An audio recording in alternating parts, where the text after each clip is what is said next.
This is the Gridiron Gumbo Show. High school, college, and pro football talk. Live from the studios of Today's Country 105.7. The Gridiron Gumbo Show is being brought to you by Mid-South Forestry Equipment and Gina Choctaw Pines Casino. Now, let's talk football. And a good evening and welcome to episode 4 of the Gridiron Gumbo Show here on Today's Country 105.7, presented by Mid-South Forestry Equipment and Gina Choctaw Pines Casino. Sean Larken with you, Derrick Lee to my right, Mike Holt across the way. How are you, fellas? Can't complain. We'll complain a little bit during this show, Yeah. but yes, it's been nice. First day of fall was yesterday. Great. Doesn't feel like it. Nope. So fake news there. Apparently, I didn't know this, but I saw it on the internet today. I think it may be a TikTok trend. Some random dude in South Africa said the rapture was happening today. Yeah, I see something about that on Facebook. Well, we didn't make it because apparently we're all here. So I just saw that. I'm like, wait a minute. Some of the Saints players may not make it if they don't learn how to line up right. Well, that's also true. Well, they'll be stuck down here. Everybody else will go up. Yeah. I need to go up. We all need to go up after watching that. But we'll get to that part. We'll recap high school football week 3. Week 4, we're already about halfway through the season. That's crazy. Can you believe it? Nuts. So we'll preview week 4, recap week 3. NCAA football. Man, I don't know if y'all have looked at the slate. We'll go over it. It is loaded for this coming up Saturday. This is actually just a great sports weekend. If you're in a wedding, don't go. Fake sick. If you have a wedding scheduled, you're selfish because you didn't look at this. Yeah. We'll recap LSU Southeastern. Arguably the best they've looked. These are how these mid-major games are supposed to look. And we got every bit of it. It took a little bit, but once they got in, man, they took off. They got a big one this Saturday. We'll get into that. Sure do. As well as some big news in college football that broke this afternoon, mainly in the state of Oklahoma. I got two things, pieces yeah. of breaking news. So we'll get to that in our college football coach is segment. out. Don't spoil it now, Mike. Jesus, are you kidding me? I just said a long-time coach. I didn't say his name. Okay. Well, yes, that is true. 20 years worth. Oh. And then, like you said, we'll get to Saints Seahawks, and it's not going to be pretty. I've even got yikes. I wrote yikes twice. I'm hoping hasn't been pretty in practice either. You would hope, You would but hope so. I hope not. I mean, who knows? It ain't going to get any prettier this week. We No. can tell you that much. No. So don't be looking forward to Sunday because Anything it's better, not going to yeah. be well. It might be.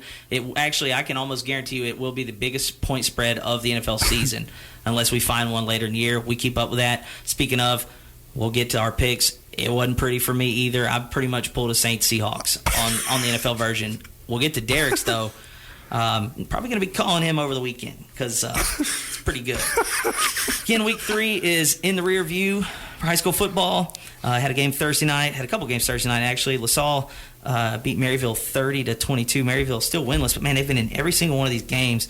You just think they're going to be breaking through soon, but every game's, I think, been one possession for them. Kinder all over Rose Pine, 52-0. Look, they're a wagon. The Yellow Jackets went to the quarters last year. Lost to Union. That, again, Union's been in the Dome 5 years in a row. They just keep on rolling, man.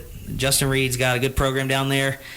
There wasn't much. I looked at the stats, and there wasn't much. Rose Pine had to have gone 3 and out pretty much every drive. Yeah. They got after them. I'm sure they were very physical on the perimeters. 52-0. Look, not much else to say. Kinder's a great team. Rose Pine's young. They got to get right back at it, though, because they got a 3-0 team coming in this coming up week. Also on Thursday night, Buckeye 27, Southbow 26, another thriller. Southbow goes to 1-2 after winning the week before against Washington Marion. Then Northwood Lena wins a close one over Pickering 14-6. Pickering's played some pretty good defense lately, but they lose that one 14-6. Crowley beat Eastbow 42-26. The Quincy all over Oberlin 52-20. Grand Lake is undefeated. They beat Oakdale 48-14. Oakdale winless over there in Allen Parish. And then our 2 games we had, the game I was at on Friday, Leesville, the Wabscats pick up their first win of the season. We'll go into detail with that, but, man, I told you, Mike, before the show, I've seen Manny play every game this year. What Leesville did to him on Friday was pretty impressive. They win 48-15. We'll get into that one. And Derrick took the trip across the border to Newton. And seemed adventurous. It was close for a half. It was tied, actually, at half, 16 all. But Newton ends up winning that one 36-16. I've said this a couple times, though. As far as playoff positioning, power ratings, they could have lost by 100 or won by 100. It actually wouldn't have mattered. As long as you get out there healthy, which we'll let you talk about that one as you were there with Mr. Mike Giles. But first, we'll just recap what I saw in Leesville. We talked about this going in. Last Tuesday, I said it a bunch on the air the other day. This is a defense that through 2 weeks had given up 100 points, 50 a game. If you do that math, last week it was 52, I believe. Something had to change. Yeah, and look, thankfully, because they've been able to score it. Now they didn't score it as often against Tioga. They had some. They gave up 44 and 56 through 2 games. We said it. Something's got to change. And we also said, though, that they usually figure this thing out, right? Like, that's the side of the football. They always kind of punch above their weight class later in the year, like last year. And you don't get to the semifinals just handing the ball to Xavier Ford and scoring 50 a game. You got to stop people. And they did. And they really turned it on late. So they were due. And I actually got a text from Chasten during the game sometime in the second quarter. And he said, man, what's going on over there? I said, Leesville woke up. That's all I could say. Because they led from the jump, and it was never close. They scored on their first 3 possessions of the game, and then in the second half, they scored on 4 straight. Their first 4. Boom, boom, boom, boom. So, I mean, look, it was everything you could have asked for to get your first win, and especially against a team. Look, we said it. Manny they were 2-0, and they had been averaging 40 a game, running all over people. They ran. We saw them run all over deridder. That didn't happen the other night. Daniel Thomas, his longest run, I think, was about 20 yards. They got called back for a hold. Like, he wasn't able to get anything. Now, we'll get into it in the drive chart. Jonas Hendrickson got hurt on the first drive on offense for Manny. We saw how important he is to that team, not just on offense but defense. But he goes out, and after that, I mean, there was blood in the water, and Leesville didn't stop. And there were some guys that didn't play defense before that I'd never seen play defense before were out there on that side of football, and it made a difference.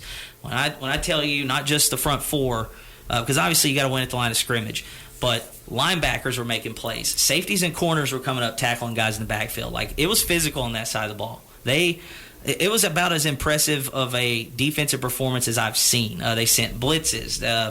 They had 1 turnover. They forced a fumble on the opening drive, but other than that, man, they were just putting a hand down and getting after it for 4 quarters. They did give up a couple touchdowns late, but again, it was 35-0 before Manny scored. So let's again, opening drive, they go 67 yards. Mike Davis, 39-yard reception. They went over the top. They hit him with a nice play. And then Grant Braxton, he had 5 touchdowns. He had a 2-yard run to open the scoring. So 3 minutes in, it's 7-0. Like we said on the opening drive, Manny gets it. Isaiah Slover forces a fumble. They ran a little jet sweep to Jonas Hendrickson. He gets lit up by Slover, and Ja'Cory Celestine recovered it. So that was on a 3rd down. Leesville capitalizes on the short field. They go 31 yards. Capped off 2-yard run by Grant Braxton, his second extra point good. So halfway through the opening quarter, it's 14-0. But then Manny gets the football again from their own 35. They go for it on 4th and 7. They come up 2 yards short. So turnover on downs. So you're already looking. You've got fumble, turnover on downs for the defense. And again, this is a defense that gave up. I think I said it during the game. They were already off to a good start on the first play because they didn't give up a touchdown. They gave up a touchdown on the opening play from scrimmage to Tioga. So, again, we're into the second quarter here. They get the turnover on downs. Leesville gets it right back.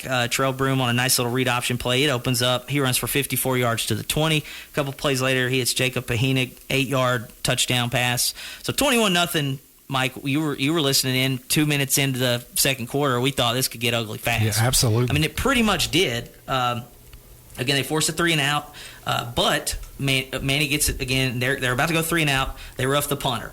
So the drive extends, but it doesn't matter. Mike Davis, one of those guys that doesn't normally play defense that I haven't seen. Him and Julius Brown were both out there. He gets a nice pass breakup on 3rd down. So they force the punt. And then with a minute and 22 seconds left in the half, Leesville punts for the first time. And, just if it couldn't get any worse for Manny, you're thinking we forced the punt. Sedmore pins them inside the 5 or inside the 10, punts it to the 6. So they do nothing with it. They go to the half. Leesville up 21-0. You think Leesville's going to come out and set the tone. They're on defense first. Open a kickoff. Javion Dixon absolutely destroys the kickoff returner. I mean, I'll have to send y'all the clip. It was just, he catches it. He's at the 25, takes a yard, and he gets ran through. So they set the tone immediately out of the locker room. And that's what you want to see. You don't want to see any kind of let up. And they didn't there. That forced, they punted. Manny punted, and then Leesville gets it on Manny's 48. One play, 48 yards, Grant Braxton's third touchdown. And when I tell you it opened up, I watched it again this morning. Offensive line you want to talk about moving the line of scrimmage and opening a hole. Mike, I think you could have ranked it there. Yeah, I was going to say. We all three could have scored. I mean, Derrick probably could score. He's probably still in shape. He's only a couple years out, right? Yeah. 4 years. Like, I could have probably got in there. I'd have pulled up, probably hamstring about 5. But 48-yard run, that's his third of the day. Extra point was good. So 10:06 left in the third. Again, they scored in 10 seconds after they get the ball from Manny. So 28-0, 2 minutes into the second half. Then Manny has 12 men in the huddle coming out of a kickoff. I don't know how that happens. Yeah, so they back up. They force the punt again. Leesville gets it back. And Julius Brown has almost, if he would have scored on this, it would have been the best play I've ever seen. He catches the ball, makes like the same 5 or 6 people miss. It gets down, 60-yard catch and run. Trailbroom runs it in on a nice read option play a couple plays later. So, again, scoring in 30 seconds, 35-0, not even halfway through the quarter. So that's pretty much all she wrote there. But Manny does get on the board. They convert a 4th and 1. And then Rodney Waller, who we saw deridder playing defensive back, the guy with dreadlocks. He got in there, and this could have been because of the Hendrickson injury because he didn't come back in the game. He gets some carries. He busts off a 37-yard run. It was a really nice run. I said it, Mike, on the air. He looked like Marshawn Lynch against us back in the playoffs when he was breaking all those tackles. Remember that? Beastquake. Yeah, I started crying, I think, in the press box there, having flashbacks. But he gets him on the board. They go for 2. Nice little catch by Peyton Hayden. So 2 minutes left in the third. It's 35-8 Leesville. They answer right away in less than almost a little over a minute. Grant Braxton's 4th touchdown, a 32-yard run. Unfortunately, they missed the extra point. I said that's about the only thing that hadn't gone right. Sedmore misses his first. That would be his only miss on the point afters. But at that point, it's 41-8. Manny gets it. They turn it over on downs. Then Sedmore lines up for a field goal. Leesville tries to just, give it a look, see what he's got. It just didn't come off the foot well. So they missed the field goal there. So Manny gets the football back on their own 20. Quick 3 and out. Jacory Celestine, he had the fumble recovery. He had a sack and a tackle for loss on this drive. They actually sent the pressure. The quarterback rolls into it. Celestine falls down. But there's like 3 other guys, so he tries to reverse field, and he just grabs his foot while he's on the ground and sacks him. So, pretty good series there for him. Leesville gets it back, nail in the coffin again. Grant Braxton's 5th touchdown, 24 yards out, 48-8. Leesville does get Manny does get another touchdown the drive later, 67-yard catch and run by Keelan Maxey. 48-15, Leesville gets it back, runs out the clock. But like I said, Grant Braxton 5 touchdowns, all on the ground. Jacob Ahinick had a receiving touchdown. Julius Brown and Mike Davis didn't get in the end zone, but they did damage inside the, in between the 20s because they were getting one-on-ones out there. We talked about how Manny loves press coverage. They had a couple of penalties. One time, I think it's the opening drive or second drive, they tried to go to Mike Davis down on the near sideline. It was either Davis or Brown, and his jersey is just off of his shoulder pads. It was, because you've seen Manny. That's how they play. I told you that Manny, if they try to do that anywhere else, it's not going to fly. And I even said that probably doesn't get called at home, but it was so egregious. Like, the jersey is off his shoulder pads. So that set him up. That happened a couple of times. They had some holding calls, and those guys, if you line up one-on-one on them, there ain't many cornerbacks out there that are going to be able to defend Julius Brown and Mike Davis. Logan Seavey he didn't have a catch for about 3.5 quarters. They go to him about 3 plays in a row, and that sets up another touchdown. And those 2 guys playing both ways didn't seem to affect them. They didn't look tired. Okay. There were guys subbing on and off. Like I said, the linebackers were good. Cole Cook, sophomore, he made some tackles. I could mention everybody on the defense because up front they were great controlling the line of scrimmage. Thomas couldn't get outside. How many times did he get outside against deridder? About 3 or 4 at least. At least. That didn't happen. That happened once, and it got called back. So, again, for a team giving up 50 a game, coming in and not allowing a touchdown until minute 57 left in the third, what a performance. Like I just came away impressed, man. They were pretty darn good. And to get your first win, Look, it's not getting easier. You go to Pineville next week. They're 2-1. Yeah. Manny drops their first game, but man, I'm sure it felt good because it looked good on defense. Yeah. And again, they had some changes made. You played for him. Look, every time I'm sure y'all had a bad game on defense or bad week tackling, because that was the thing I noticed against Titan. Tackle well. It was bad. It was awful. A lot of running the week after that. Yeah, and probably getting in pads and hitting people for 4 days. No, Pat. No, we're not hitting each other. We're hitting dummies. Well, yeah, that too. Yeah, because you don't want. Well, like I said, I think I said it. I said at the game though. I said it'd be. I bet it would be a bad day to be a scout team offensive player this last week at Manny, because they run it and they were probably bringing them to the ground. But they tackled well the other night. Like I said, they only forced 1 turnover, and it was on a hit. A big hit. But man, what a job! Like I said, Grant Braxton 5 touchdowns. He's I think got 8 on the year. I don't remember hearing about him last year. I want to say if he got in, it was late. Okay. I had to go back and look. In those playoff games, I think he might have got in late. Yeah. I'll have to go back through my notes, get back to me. Well, when you had Ford last year, that's what I'm saying. There wasn't many guys getting opportunities. No. And then they throw it all around too. Yeah. So. It was, like I said, it was impressive, man. A good way to get your first win. You just hope they can keep up with that momentum on defense, especially because they go Pineville, and then they're back home for Benton on a Thursday. Yeah, on a Thursday, and then I think district starts. So, and we know Coach Causey always schedules a tough non-district. And that's fair week, and coaches hate fair week. They hate fair week, homecoming week. Yes. Yeah, so we'll get into that because, again, it's homecoming weeks, fair weeks, all about to happen here. We'll get into homecoming week on this show here in a minute, but yeah, man, it was a great win for Leesville. Like, I came away so impressed just defensively because it was night and day from what I saw on film the first 2 games. They tackled well. Like I said, you could have given everybody on the defense a helmet sticker. Up front on offense, they were able to just run the ball at will. It was a complete team performance. Like I said, even the special teams department. Said Moore goes 6 for 7 on his extra points, pins a punt inside the 10. Like, you couldn't ask for anything better. Again, Leesville gets to 1-2. They got at Pineville, who's 2-1 next week. So we'll see, man. Maybe this is the start of the run, because I think this time last year they were 2-1. Mm-hmm. They went to Manny. They had beat Tioga. They lost the first game, but they had won those 2. So they were 2-1, and they rattled off quite a few in a row before they lost to Iowa. But good time to be getting it back going. Yeah, you hope this happens. As for DeRidder, like the game you went to, they go across to Newton. This game last year was like 48-40 or something. Man, it was insane. They do fall 36-16, but at the half it was 16-all. Like we talked about it before we went on air, Derrick.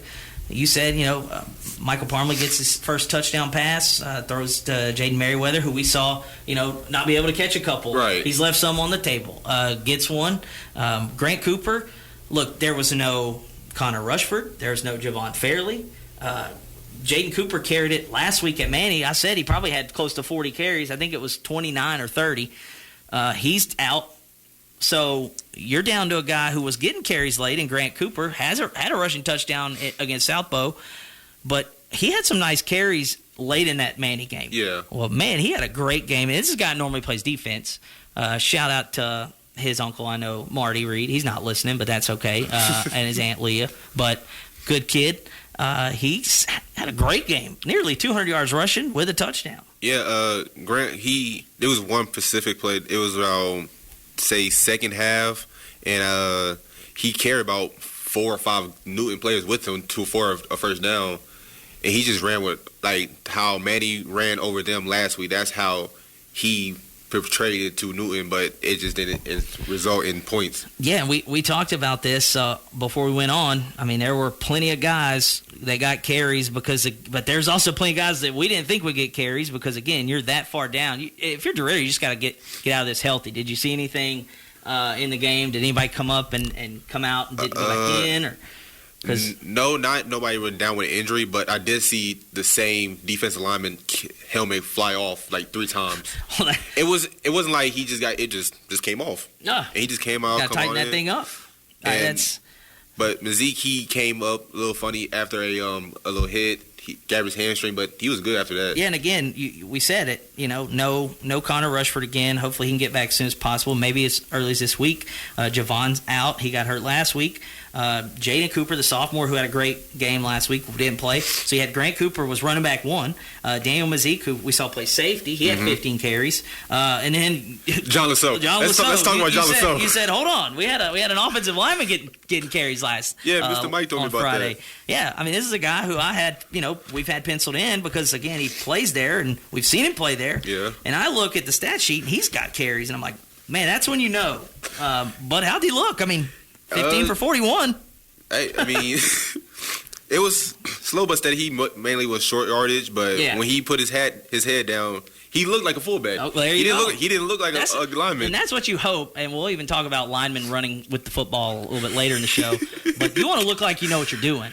And if he looked like he knows what he's doing, that's good. Like I said, Jaden Merriweather gets a touchdown. He had 2 catches for 51 yards. I know they didn't put it in the air that much, but again, they're so kind of hamstrung on what they can do personnel-wise. I saw, first few plays seemed like there were a lot of heavy package, like they ran. Yeah, it was mainly up in the eye, but when they started needing points, they started running. They started passing it more, but it just.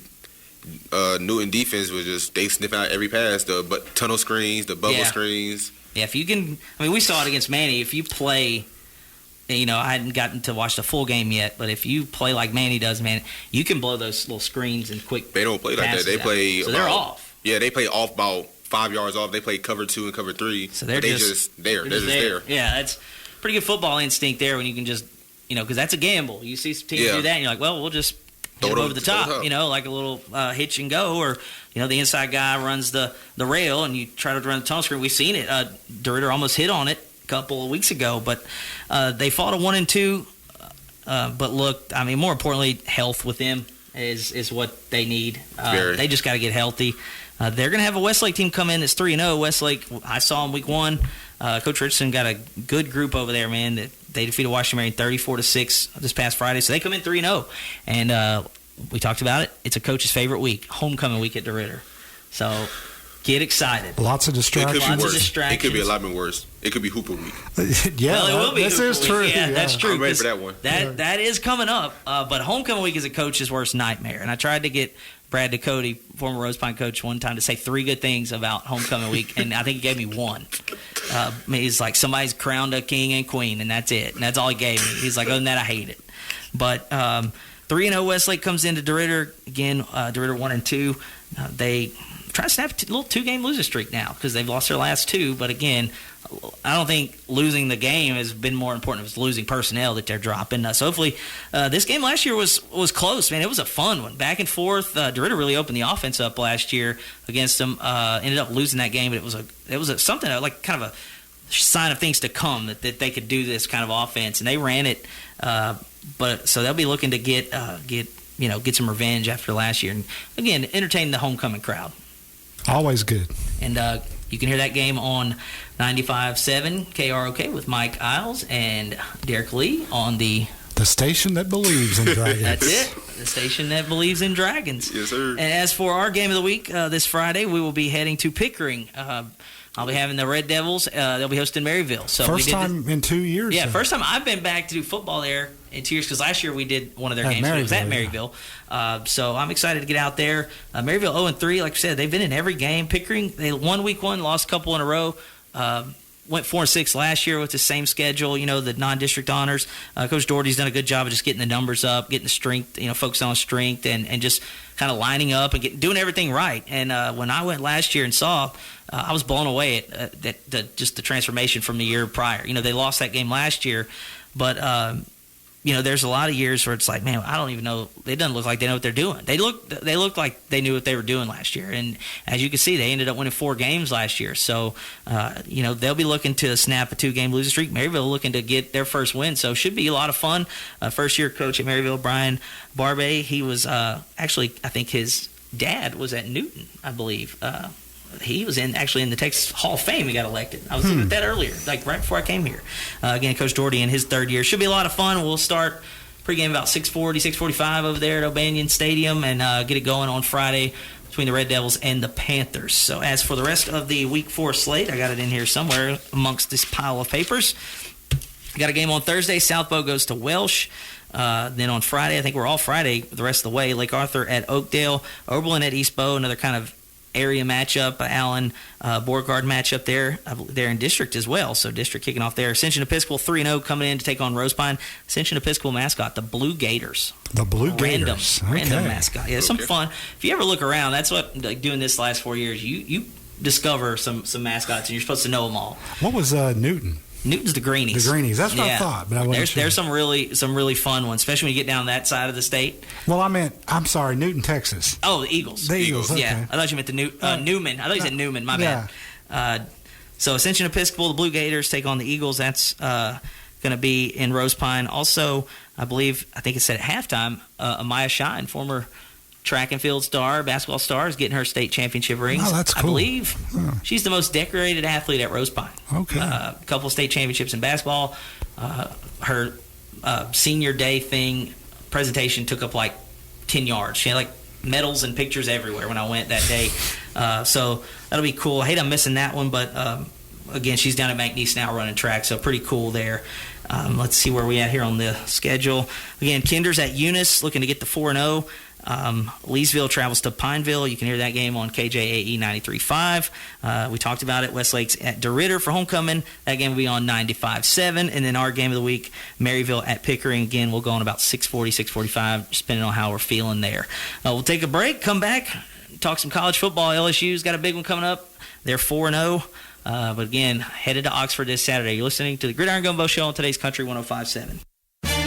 The high school football game of the week this week takes us to Pickering in O'Banion Stadium Friday night as the Pickering Red Devils host the Maryville Panthers. Kickoff 7 o'clock with Sean Larken with the call of the game. The high school football game of the week is brought to you in part by Wagon Master, Double D's, and Cecil's, Popeyes, Sabine State Bank, Vernon Parish Sheriff's Department, the Catfish Hut, Rose Pine Pharmacy, Duplichan's Paint and Body, Gina Choctaw Pines Casino, Shawson Gas, David Heyman State Farm, State Senator Mike Reese. It's Pickering, it's Maryville. Friday night, it's the high school football game of the week on today's Country 105.7. Mid-South Forestry Equipment in Manny, formerly Patrick Miller Tractor, would like you to know that we're still providing the same great service that our customers have come to depend on. Our name may have changed, but our commitment to the community is still the same. We look forward to continuing to service all your Tiger Cat, Kubota, Land Pride, and Bad Boy needs. Stop in and say hi or give us a call at 318-256-5686 for more information. That's Mid-South Forestry Equipment in Manny, formerly Patrick Miller Tractor. Gina Choctaw Pines Casino, your place for fun. Looking for some excitement? Come push our buttons and get paid. Gina Choctaw Pines Casino, your place for fun. Must be 21. Back here on the Gridiron Gumbo Show, episode 4, Sean Larken, Derrick Lee, Mike Holt with you. We've talked high school football, and now we move to the college game where LSU is 4-0. They defeat Southeastern 56-10. The offense explodes a 28-point second quarter. Again, just led 7-0 after one. It was getting hairy there. I'm not going to lie. It looked more the same at first as what we had seen with the inability to just move the ball consistently. But again, they never looked back. A 28-point second quarter. Garrett Nussmeier. These are the games we talked about, like when they played Tech first, right? You need to beat these teams handily, get his work in. Third quarter, he should be out. You should see backups. Well, we finally saw it. Look, he was 25 of 31. Looked healthy, too. He's been battling the torso injury. He made a couple of throws, man. You couldn't have told me that the torso was messed up because he threw it across his body, a touchdown pass. I think it was the one to Xavion Thomas. You've got to use a lot of core on that one, and he made the throw. It was a great throw. So he looked great. Again, 273, 3 passing, 1 rushing touchdown. Again, didn't like that because if he's hurt, but I guess he's fine. I guess if he's running it in.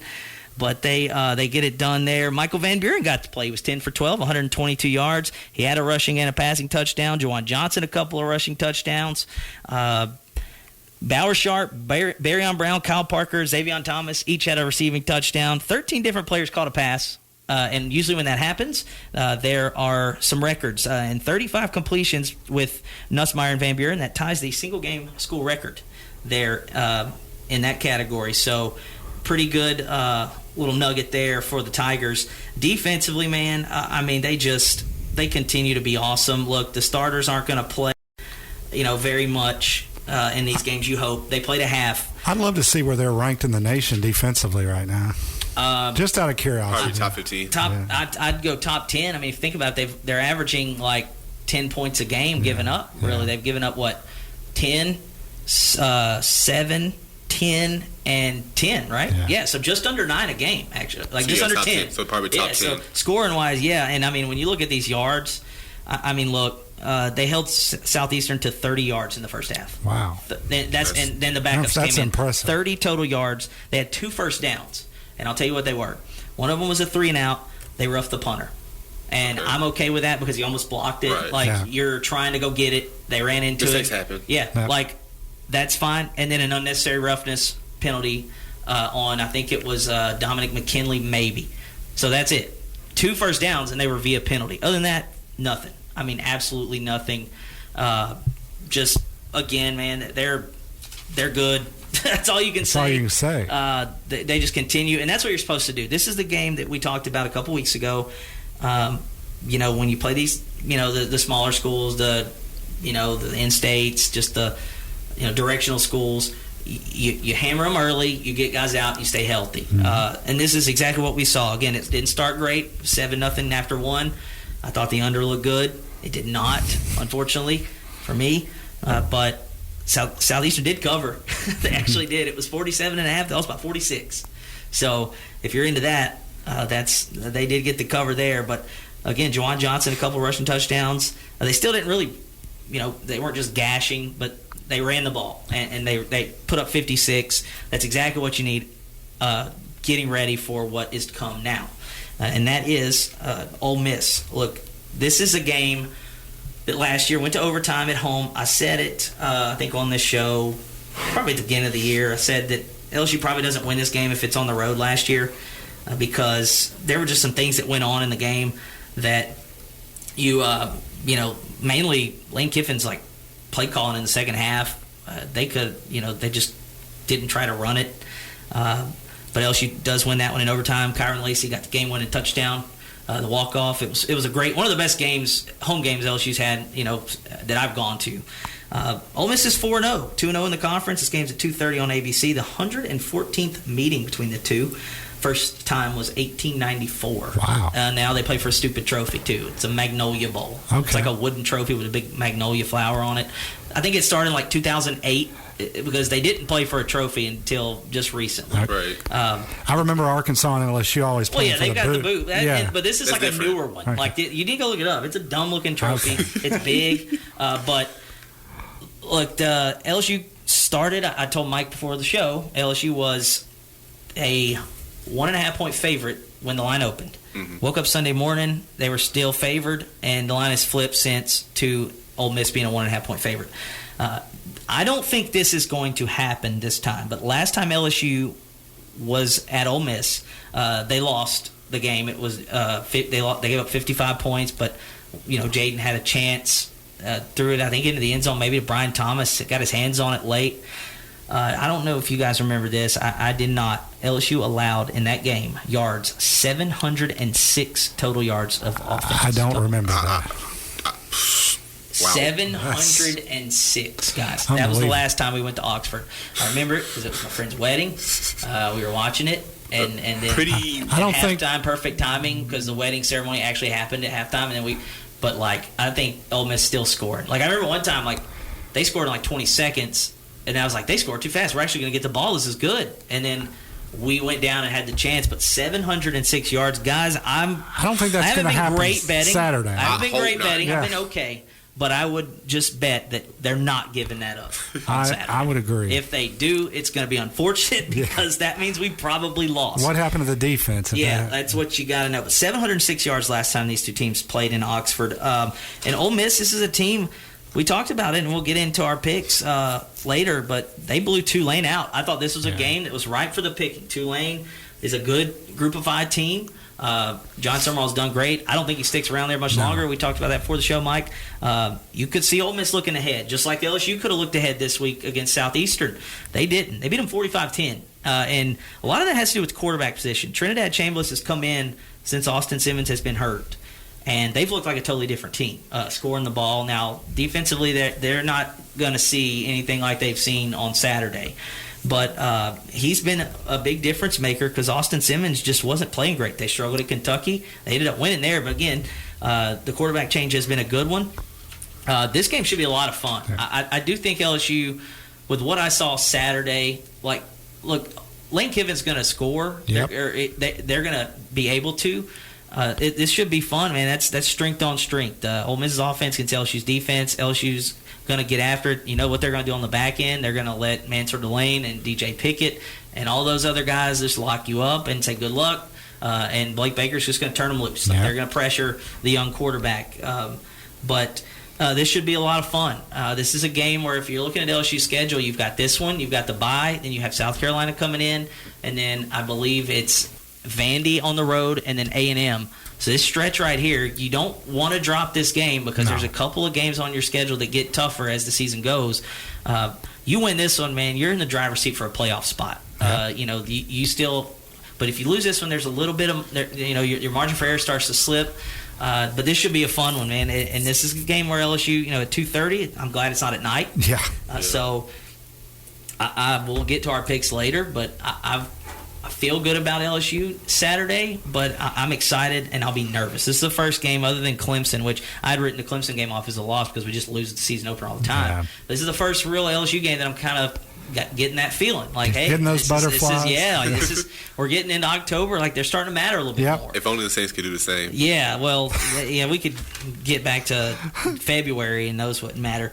Other games in Week 4 that they had a decent slate last week. Like we said, I just spit all over the desk right there on accident. My bad.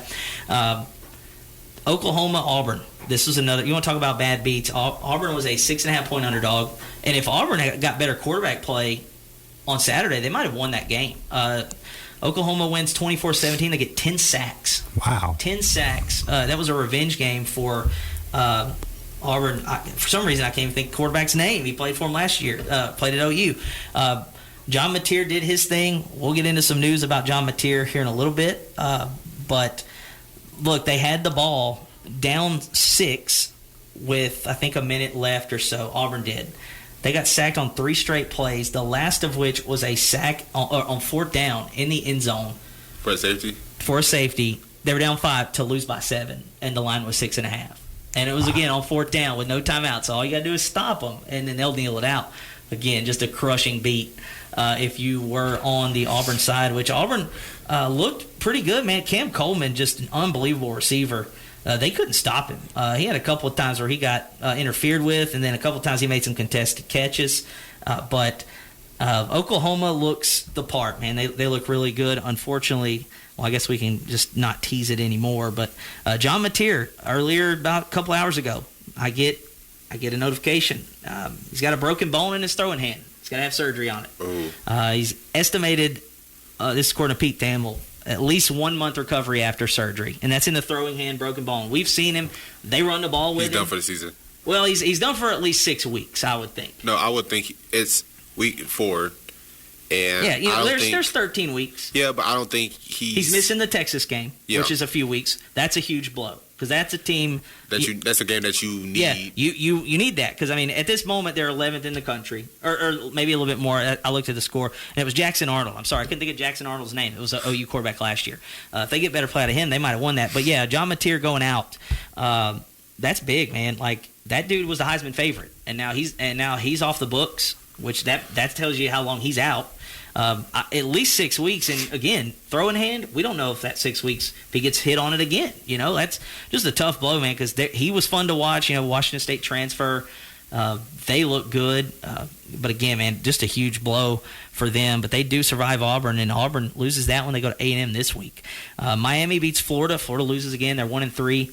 But that game was 13-7. It was 13-0. Florida scored to make it 13-7 and had the ball twice with a chance in the fourth quarter to take the lead. Couldn't do it. So they ended up losing that one 26-7.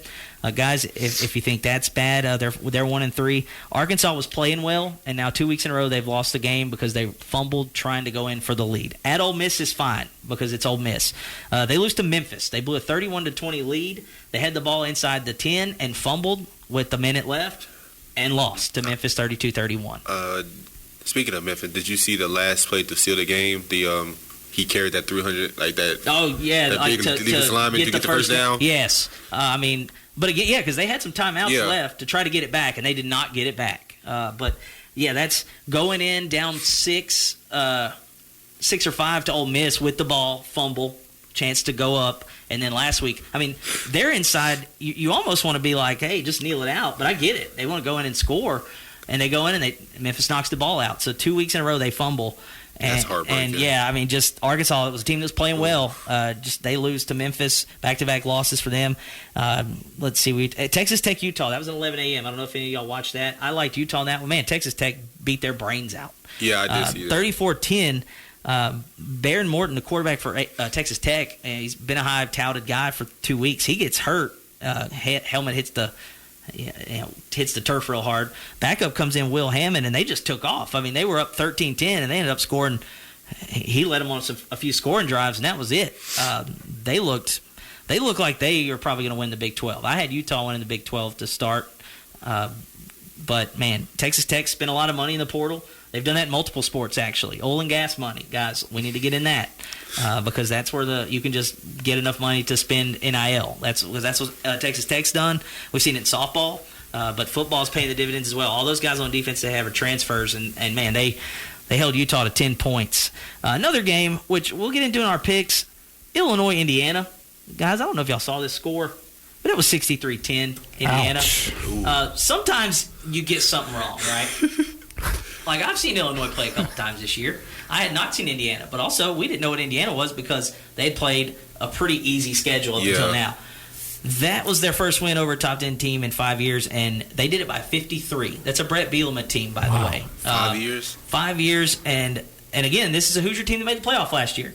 You know, they lost the game on their schedule, the tough one, but they still got in. Man, they might be even better than they were last year because this is a pretty impressive win, 63-10. I mean, just it didn't even look like it was that much when I looked. It was like 24 to something, and then I get home and I see the final 63-10. I was like, what happened out there? Like, because it wasn't that bad. And then you look at the score, and it got that bad, 63-10. And Illinois is the 9th-ranked team in the country.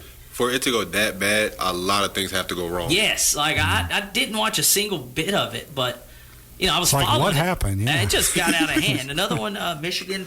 They survived on the road at Nebraska. They win by 3. Again, Nebraska was undefeated. They're undefeated no more. Bryce Underwood didn't have a great day passing, but I saw he ran for 60 yards. They're just kind of moving him along. I think Sharon Moore comes back. I think the interim coach's last game was this one. Okay. For the suspension or whatever.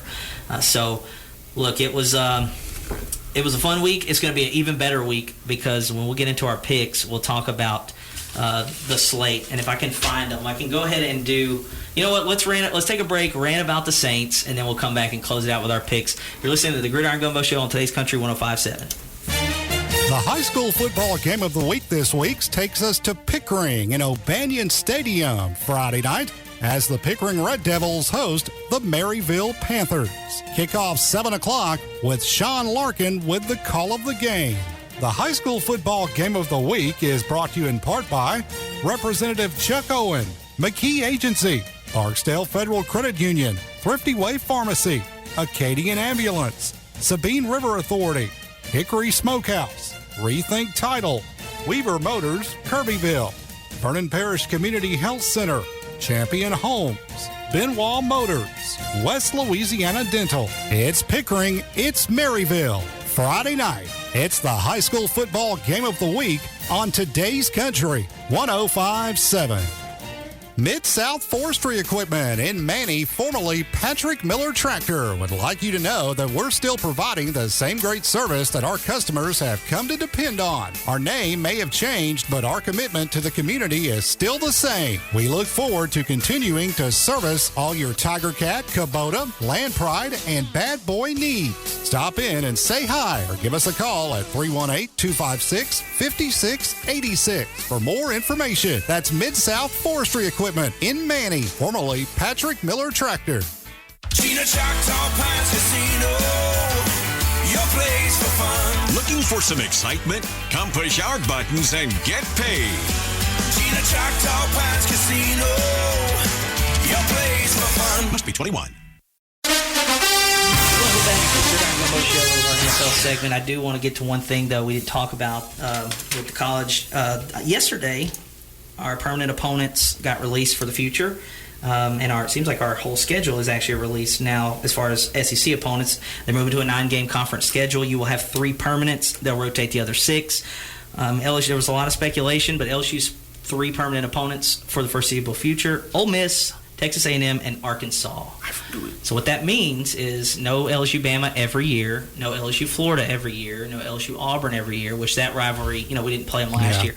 However, I'm looking at the 2026 opponents, and they do have Arkansas, Ole Miss will be at Arkansas and at Ole Miss. A&M's at home. We'll play Alabama, Mississippi State, and Texas next year, as well as at Auburn, at Kentucky, at Tennessee. So, my goodness, I just realized that schedule is brutal. Good luck. Yeah, but again, Bama will be on the schedule next year, but they will not be a permanent opponent.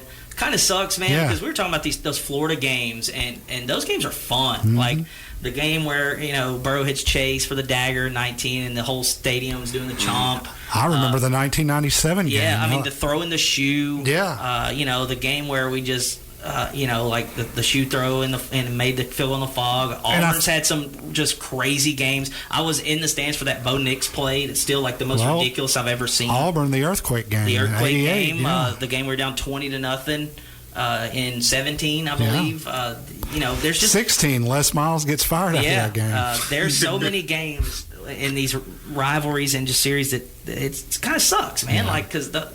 Now it does benefit LSU because again, it's a little lighter. With Mississippi State or whatever, and Arkansas is obviously the boot, and now that stupid trophy with Ole Miss, so that's probably why they did it. Now I got to go after the show look this new trophy up. Yeah, you have to look it up, but we'll move on now. I just wanted to get that in because I forgot I wrote down really small on the bottom. Week 3, Saints go to Seattle. Well, I don't even know if they went. Honestly, did they even get on the plane? They didn't know how to line up. It didn't look like they got on the plane. They lose 44-13. It wasn't even that close. Seattle had 38-6 at the half, second most first half points in history.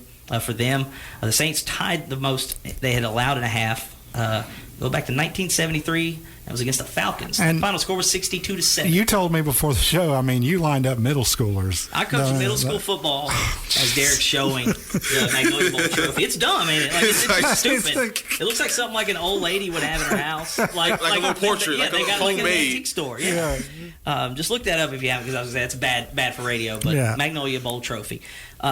Yeah, look, I coached middle school football and junior high football for like 4 years, dude. You had those guys lining up. We can line those kids up. Yeah. We're still, look, like I said, burn the tape. It was awful. Penalties. I'm sick of them. Yeah. I'm tired of them. The first 5. 11 for 77 yards. That's 31 in 3 games. If you do math quickly, that's at least 10 a game. Yeah. Mm-hmm. That can't happen, man. You're not gonna win. You're not good enough. I think Cam Jordan even said it. Like, we're not good enough to have that margin of error to overcome that. You had missed field goals. Yeah, special teams was an absolute nightmare. Disaster. This is all in a series of events right here. So they go 95-yard punt return, which is the longest in Seahawks history. Torrey Horton, he actually scored twice. So we have a 95-yard punt return. Well, then we get the football and proceed to have a punt blocked for the first time since 2011. Seattle scores in 2 plays. This was also after the opening drive. We go for it on 4th and 2 and throw the deep ball to Camaro, which we miss on that. So, again, 95-yard punt return. Stay with me here. It gets worse. The punt block for the first time since 2011. The Rams, I remember that game. We lost that game. Then they allowed a 60-yard kickoff return after we kicked the field goal. And then a couple of drives later, Blake Grupe misses a 52-yard field goal. He has a miss in all 3 games. Jack Stoll, shout out, first career touchdown late in the game. We also saw Tyler Shuck. He came in on the last drive, went 0 for 2. just a couple of deep balls. Got to see what you got there. Look, it was awful, man. There's no other way to put it. I can stomach losing. I can, because this team's not very good. No. I can't stomach not showing up and just having penalties and mistakes. Blake Grupe was great last year. He was good in preseason, all camp. He's missed in all 3 games. Get Charlie Smith in there. Let's go. Like, there's no margin.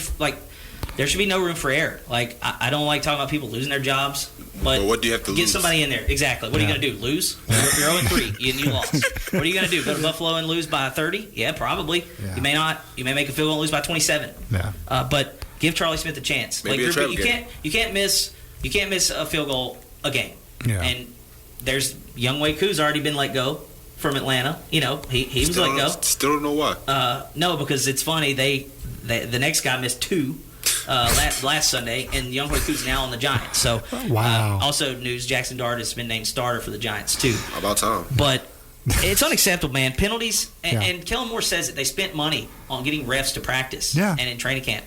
Like, what are we doing? Yeah. Line up. Like, it's not hard. Like, I can understand a false start here and there in Seattle. Chris It's one of the Olave. loudest places in the NFL. Yeah, Chris Olave But, like, we had got one. veterans that can't line up. No. Get them out. Get them out of there and put a younger guy in. What is it See going what to do? happens. Yeah, because that's where we're at. Yeah. Spencer Rattler wasn't awful. Again, like, he wasn't great, but he wasn't awful. It was a collective suck. It just sucked. Yeah, that's the only way to put it, man. 44-13. You're down 38-6 at half. It's over. But it don't get any better, like we said. You go to Buffalo on Sunday at noon on CBS. Oh, that's at noon. Okay. It is. Yeah, at least it's not cold. Yeah, at least it's not. Well, I was going to say. Derrick, way to go. That is a way to look at the glass half full right there. And at least it's not 3 o'clock. But And again, also, as bad as we are, I guess we could be the Falcons.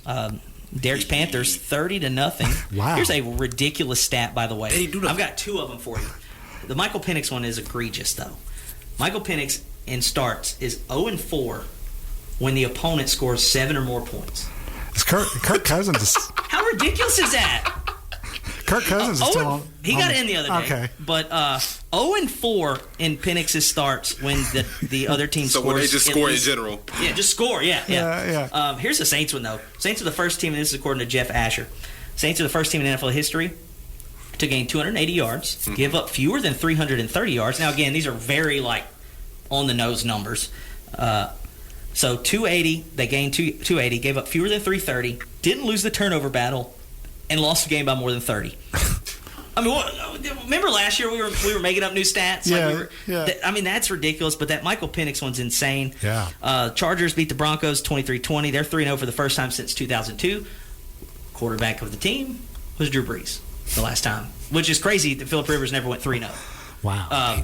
They had some good teams over there, but Drew Brees the last time. That's actually crazy. Drew Brees was the last quarterback to start 3-0, and they had to kick a game-winning field goal.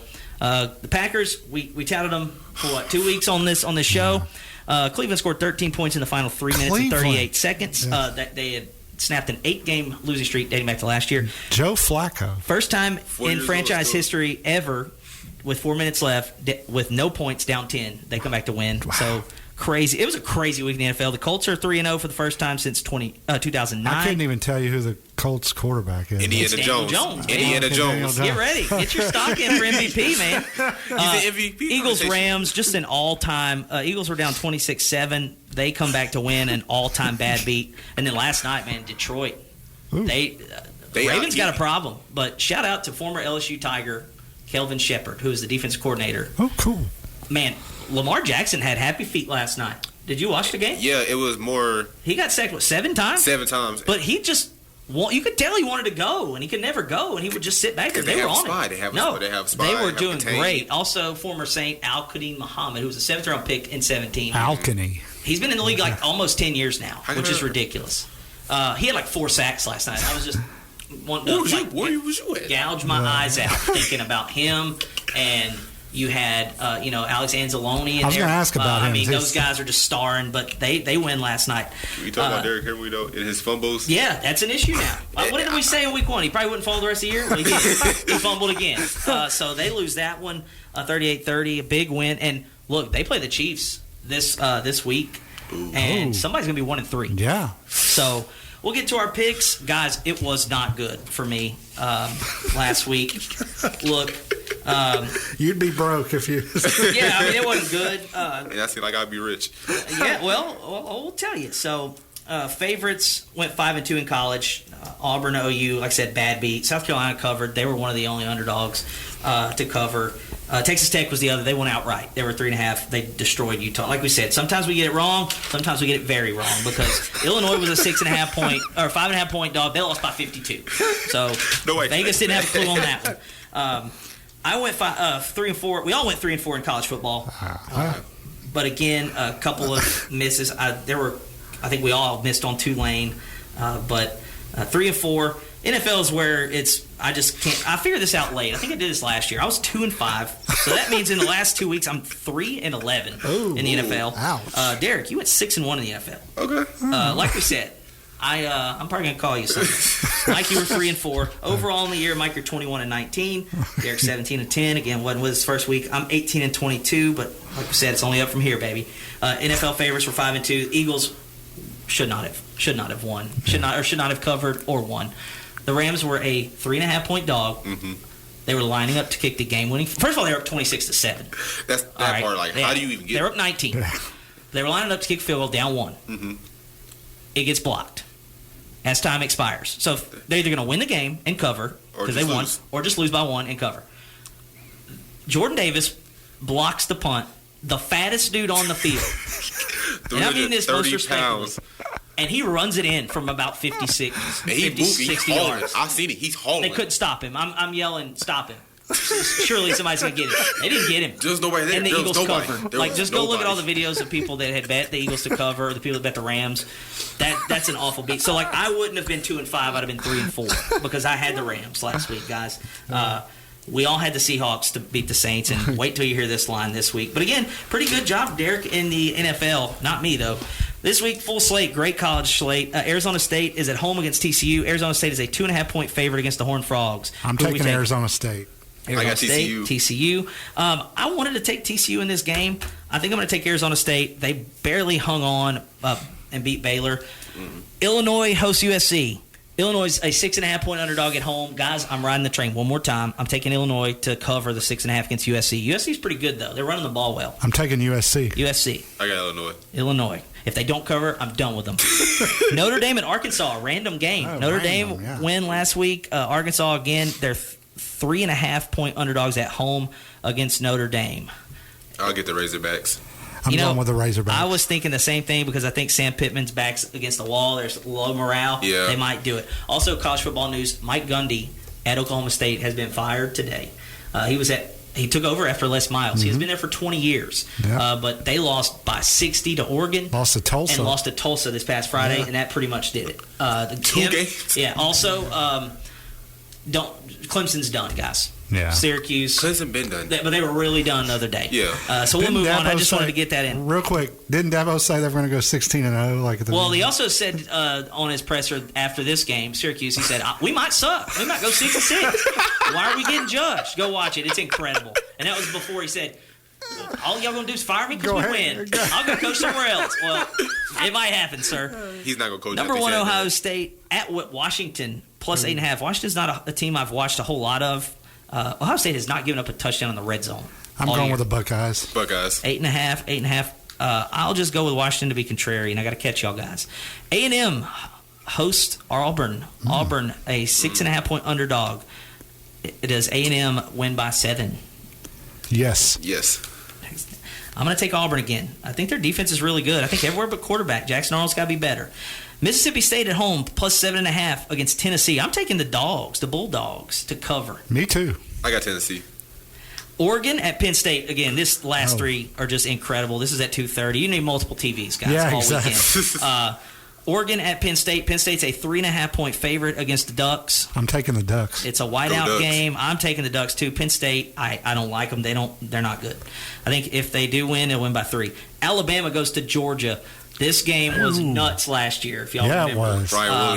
Ryan Williams catch. I mean, they were down a lot. It was like they were like 28-0 at first. Yes, it was just a complete destruction at half, and they came back. Georgia is only a 2.5 point favorite in this. That is a weird line. That's weird. But I'm taking the Dogs. I got Georgia. I got Georgia. All right, all three across the board. LSU against Ole Miss. I said it earlier. Ole Miss is a 1.5-point favorite in this game. Does LSU cover or win? I'm taking the Tigers. I got Ole Miss. There we go. I'll take the Tigers too. In the NFL, decent slate. Seahawks, Cardinals Thursday night. Cardinals are a 1.5-point dog. I'm taking the Cardinals. I'm taking the Cardinals. Cardinals been decent this year. Yeah, they're not bad. They could have won last week. Seattle did win big. I think everybody's going to be on the Seahawks. I think the Cardinals do cover and possibly win. In Dublin at 8:30 on Sunday, Steelers, a 2.5-point underdog against the Vikings. Vikings hammered the Bengals with Carson Wentz. I saw Kevin O'Connell is like undefeated with Gingers as his quarterback. Yes, that's what they said. That's what they said. Who are making these stats? Dude, I don't know, but like if you think about it, Sam Darnold, orange hair, red hair, and Carson Wentz, red hair. So he's like he's 16-2 or something. Steelers, do they cover the 2.5? Yes. Steelers for y'all. Take the Vikings. Just because.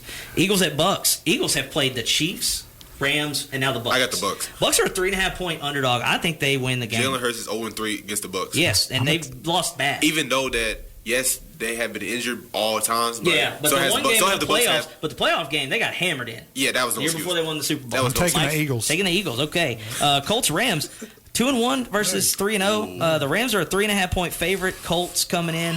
I think the Colts. This is where Daniel Jones' venture stops. Yeah, this is where it stops. So Rams for you, okay. Colts, I'm going to take the Rams too. I think the Rams may win this by like 4 or something like that. Ravens, Chiefs. We said it. Somebody's going to be 1-2. I'm the taking Chiefs the Ravens. are at home and a 2.5-point dog. You're taking the Ravens. Yes. I got the Chiefs. I do too, man. I just think It's that the Chiefs. if they run the ball like they ran, if they run the ball like the Lions ran the ball, they'll win. Because they got issues on defense to the They Ravens. can't run the ball like that. Sunday Night Football, everybody's gonna be talking about it. Cowboys, 6.5-point dog against Micah Parsons and the Packers. Cowboys look awful on Sunday. I like the Packers. I got the Packers. You know what? We've done this narrative. I'm telling y'all, the story's going to be about Micah Parsons and them. They may win the game, but I think Dallas covers. Just like Philly. There was bad juju the whole way. News was bad. They covered. They nearly won if CeeDee Lamb catches the ball. However, they will be without him for weeks because he's like 46 weeks. Yeah. Last game, guys, we're picking it. Bills are a 16.5-point favorite on Sunday. It might be the biggest spread of the year. Saints are going to lose that game by 20. Bills. Yeah. Why did I put the Saints? I'll be so mad if they just somehow just. Oh, if they cover, lose by field goal? No, not even that. They just blow out the Bills. That won't happen. That won't happen. It'd be a trap game. Nobody expected the Panthers to blow out the. Well, like I said, it's a good thing that the Bills had extra rest. They played last Thursday. Yeah. Get ready because Saints are coming to town. So that's our picks. Hopefully I do better than I did. It was not good last week. You might be calling Derrick Sunday. Might be calling Derrick on Sunday. South Boat Welsh on Thursday. Lake Arthur, Oakdale, Oberlin at East Bow, Ascension Episcopal at Rose Pine, Kinder at Eunice, Leesville goes to Pineville, Westlake at DeRidder for homecoming. You can hear that one with Derrick and Mr. Mike Isles on KROK. And our game of the week, Maryville at Pickering. You can hear that one right here on 105.7. Pregame 6:40, 6:45. Kickoff at 7. For Mike Holt, Derrick Lee, I'm Sean Larken. So long. Thank you for listening. This has been the Gridiron Gumbo Show on today's Country 105.7. KVVP Leesville, DeRidder, Fort Polk, today's Country 105.7.